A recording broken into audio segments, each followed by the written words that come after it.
The humiliation. The crystal chandeliers of the Hartley mansion cast dancing shadows across the marble floors as Olivia Bennett stepped through the grand entrance. Her navy suit was impeccable, her confidence unmistakable. As CEO of Technova Solutions, she had come to finalize a deal that would change everything, a $900 million partnership with the prestigious Hartley empire. The mansion buzzed with the city's elite, their champagne glasses catching the light as conversations flowed in hushed, reverent tones. Olivia had earned her place here through years of relentless work, breakthrough innovations, and countless nights spent building her company from nothing into a tech powerhouse. She moved through the crowd with practiced grace, nodding politely at familiar faces from the business world. This wasn't just another deal, it was validation of everything she'd fought for, proof that merit could triumph over prejudice. As she approached Richard Hartley, the family patriarch, to exchange pleasantries before the formal agreement signing, a voice cut through the elegant atmosphere like a blade. "Did someone accidentally let the help in too early?" The words hung in the air, sharp and deliberate. Every conversation stopped. Michael Hartley stood near the silk-draped table, champagne flute raised with theatrical smugness, his cold eyes fixed on Olivia with unmistakable contempt. The silence was deafening. A few nervous chuckles rippled through the crowd, hollow sounds that felt like needles piercing Olivia's chest. She had commanded boardrooms, led thousands of employees, and conquered impossible challenges, yet here she stood, publicly humiliated before dozens of strangers. Richard Hartley remained motionless, his expression unreadable. He neither defended her nor corrected his son, his silence serving as cruel endorsement of the insult. Olivia felt the familiar sting of discrimination she'd fought her entire career, but she maintained perfect composure. Her eyes swept the room one final time, taking in the bowed heads and averted gazes of those too cowardly to speak up. With dignity intact, she offered Richard a graceful nod and turned toward the door. Her heels clicked confidently against the marble, not in retreat, but in promise. What Michael Hartley didn't realize was that his thoughtless cruelty had just ignited a battle he was completely unprepared to fight. The aftermath. The cool night air felt like freedom as Olivia stepped outside the Hartley estate. Her sedan waited at the circular drive, its black surface reflecting the mansion's glittering lights. As she settled into the leather seat, her phone began buzzing incessantly. By the time she reached her downtown apartment, the messages were flooding in. Board members, investors, business partners, all wanting to know what had happened. The news traveled fast in their circles. "We need to talk immediately," read a text from her board chairman. "The Hartley deal is critical for our Q4 projections." Olivia stood by her floor-to-ceiling windows, watching the city lights blur through unshed tears of anger. She'd built Technova from a small startup into a billion-dollar company, breaking barriers and shattering glass ceilings at every turn. Yet one man's racist comment threatened to undo years of progress. Her phone rang. It was David Chen, her longtime friend and chief financial officer. "Olivia, I heard what happened. The board is panicking, they think losing the Hartley partnership could tank our stock price. They want me to go back, don't they?" Olivia's voice was steady despite the storm raging inside her.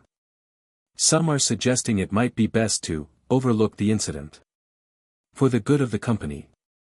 The words hit her like a physical blow. Even her own people were asking her to swallow her dignity for profit. She thought of every young woman of color who looked up to her, who saw her success as proof that they too could rise above systemic barriers. "I need some time to think," she said quietly, ending the call. That night, sleep eluded her completely. Memories she'd buried deep surfaced with painful clarity, the whispered slurs in college, the condescending smiles in early job interviews, the countless times she'd had to prove herself twice as hard for half the recognition. Michael Hartley's face haunted her thoughts, his smug expression a symbol of every privileged person who'd ever tried to diminish her worth. But this time would be different. This time, she wouldn't just prove them wrong, she'd make them pay. The decision. Dawn broke gray and overcast as Olivia sat in her office, the city awakening below. Her assistant had already fielded dozens of calls from reporters who'd somehow caught wind of the previous night's incident. The business world thrived on scandal, and a racial confrontation involving two major corporations was front-page material. At 9 sharp, her entire board filed into the conference room. Their faces were a mixture of concern, frustration, and barely concealed panic. The Hartley deal represented their largest partnership to date.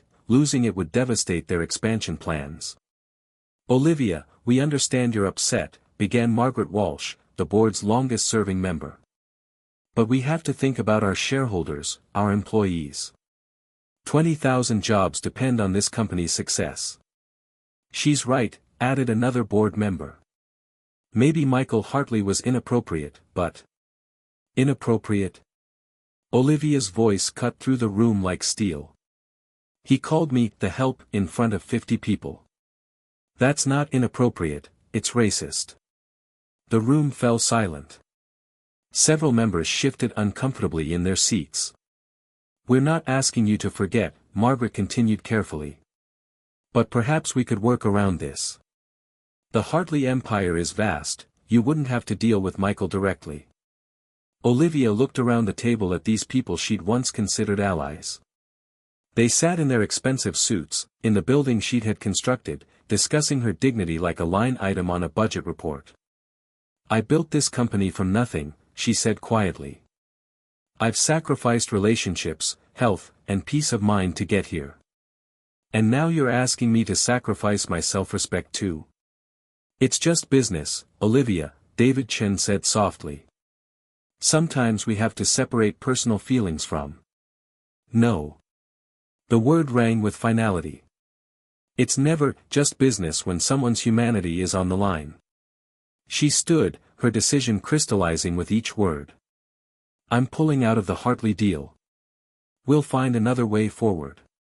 The room erupted in protests, but Olivia was already walking toward the door. Behind her, she heard frantic discussions about stock prices and market confidence. Let them worry about numbers, she had something more valuable to protect. The reckoning. The press release went out at noon.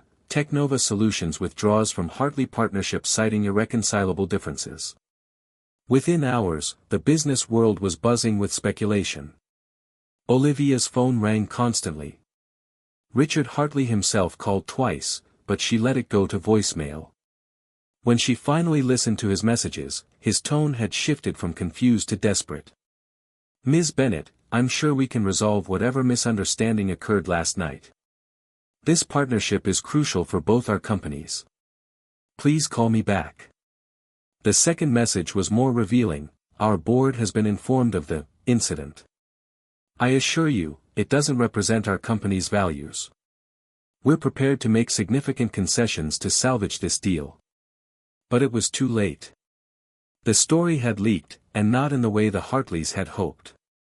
Someone at the party, likely a guest sympathetic to Olivia, had shared details of Michael's racist outburst with a prominent business journalist. The headline hit the financial news that evening: "Hartley airs racist comment costs family empire $900 million deal." The article was devastating. It detailed Michael's privileged background, his history of controversial statements, and the pattern of discrimination that had long been whispered about in elite circles. Social media exploded with support for Olivia and condemnation of the Hartley family. By the next morning, 3 other major companies had announced they were reassessing their partnerships with Hartley Industries. The family's stock price plummeted 12% in a single day. Michael Hartley, who had smirked so confidently just days before, was nowhere to be seen. His father's frantic calls to Olivia increased in frequency and desperation. Meanwhile, something unexpected happened. Companies that had been hesitant to work with Technova, citing concerns about their aggressive expansion or unproven leadership, suddenly reached out with partnership offers. Olivia's principled stand had transformed her from a talented but controversial figure into a business leader with unshakable integrity. The message was clear: in an era where corporate responsibility mattered more than ever, choosing dignity over profit was not just morally right, it was good business. The victory. 3 months later, Olivia stood before a packed auditorium at the National Business Leadership Conference. The same journalists who had once questioned her qualifications now hung on her every word. Her keynote speech about ethical leadership and corporate responsibility had become the most requested presentation in the business world. When we compromise our values for profit, she told the audience, we don't just lose our integrity, we lose our future. The standing ovation lasted 5 minutes. Technova had not only survived the loss of the Hartley deal, it had thrived.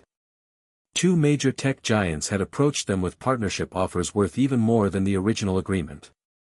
The company's stock had reached an all-time high, and Olivia had been featured on the cover of 3 major business magazines. The Hartley empire, meanwhile, had suffered irreparable damage. Michael had been quietly removed from all leadership positions and sent to pursue other interests, in Europe, a euphemism for exile. Richard Hartley had issued multiple public apologies, but the damage was done. Several longtime partners had ended their relationships with the company, and their influence in the business world had diminished significantly. On a quiet Sunday morning, Olivia received an unexpected visitor at her office. Richard Hartley stood in her lobby, looking older and more tired than she remembered. His usual commanding presence had been replaced by something that looked remarkably like humility. "Ms. Bennett," he said when she agreed to see him, "I came to apologize. Not for business reasons, but because it's right. What my son did was inexcusable, and my silence was equally wrong." Olivia studied his face, seeing genuine remorse there. "Mr. Hartley, your apology is appreciated. But the real test isn't what you say now, it's what you do going forward." He nodded, understanding the weight of her words. "I've established a foundation for promoting diversity in business leadership. It won't undo the harm, but perhaps it can prevent it from happening to others." After he left, Olivia looked out at the city skyline, thinking about the journey that had brought her here. She thought about the young woman who had once been humiliated in college hallways, who had been told she didn't belong in corporate boardrooms, who had been dismissed and underestimated at every turn. That woman had become someone who could change the rules of the game itself. Her assistant knocked on the door. "Ms. Bennett? The team from the mentorship program is here for the meeting." Olivia smiled. The program she'd launched connected young professionals from underrepresented backgrounds with established business leaders. It was her way of ensuring that future generations wouldn't have to fight the same battles alone. As she walked toward the conference room, she reflected on the lesson she'd learned that night at the Hartley mansion. Sometimes the most powerful response to hatred isn't anger or revenge, it's refusing to let someone else's prejudice define your worth. She had turned one man's moment of cruelty into a movement for change. And that, she realized, was the sweetest victory of all. The end.